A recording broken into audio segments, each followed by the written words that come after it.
I got the rest of the major binds out, so that's working real smooth now, and I think I can get to work on the rest of the side rods.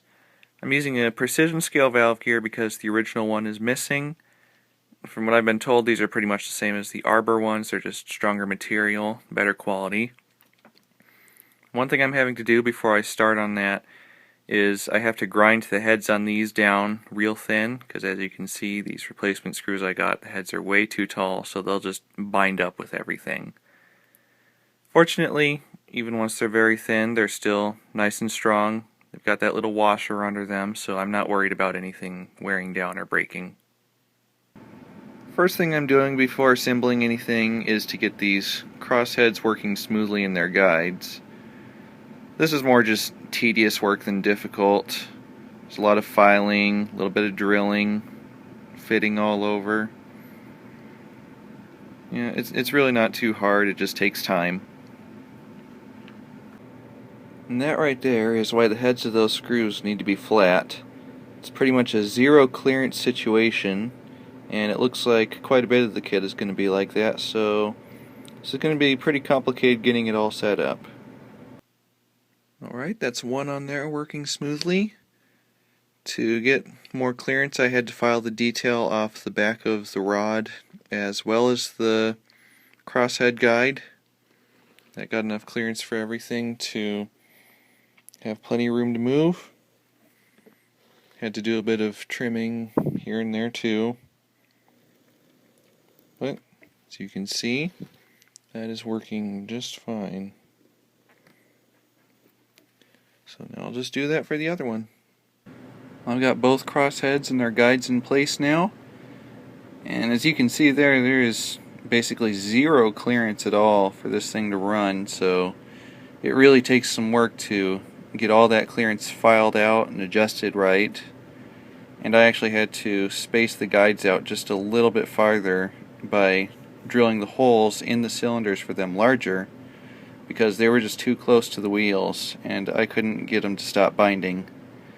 And everything's working now, so I can finally get onto the valve gear.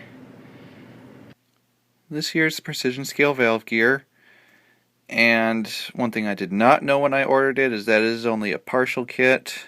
It's only the rods and parts that go in the middle, which means I'm going to have to scratch build some of my own parts, which I was hoping to not have to do.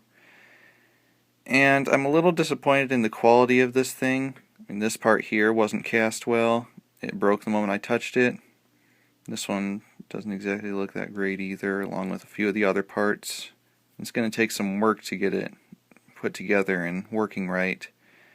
Normally I really like Precision Scales products, but this one is pretty disappointing. That's 2 for 2 that have broken now. I'm not sure what mix of metal they're using, but it seems to be really brittle, because it didn't take much bending at all for that to break, and in the instructions they actually tell you to bend it to get it assembled, so that doesn't work. And some of the other parts are pretty poor fitting too, so I may end up just replacing a lot of these parts with ones that I make myself from scratch, which probably won't look as good, but hopefully it'll work a lot better. Well, it took some work, but I think I finally got this together pretty well now, at least on one side. I made the replacement part there from scratch. I hammered some brass wire flat and bent it to shape, and I replaced a lot of the cast-on tabs with actual pins to hold it together, so I think that helped a lot. And it seems to be working pretty well too. So I've just got to build the front rods to go over to here, to the crosshead, and I may end up replacing this one too because it seems kind of short. But at least now I know that I can get this together and working. Well, after checking a whole bunch of photos and other reference, I found that this probably was a little too short, because these two parts here should be just about parallel in any position, and they were being pulled real close to each other with that shorter rod. So I cut the long part off of that and made my own part from some flattened brass wire, and I just kind of eyeballed it, I didn't measure. But I think that looks a little better, and it actually makes the valve gear operate a little better too. So now I can get on to the rest of it. It took a lot of work, but I finally managed to get a full working valve gear together on one side. Most of those parts are made from scratch, and getting it all to work together real well was pretty hard, but I think it turned out pretty good. It's permanently assembled, so it'll be painted along with the rest of the thing, but that's alright.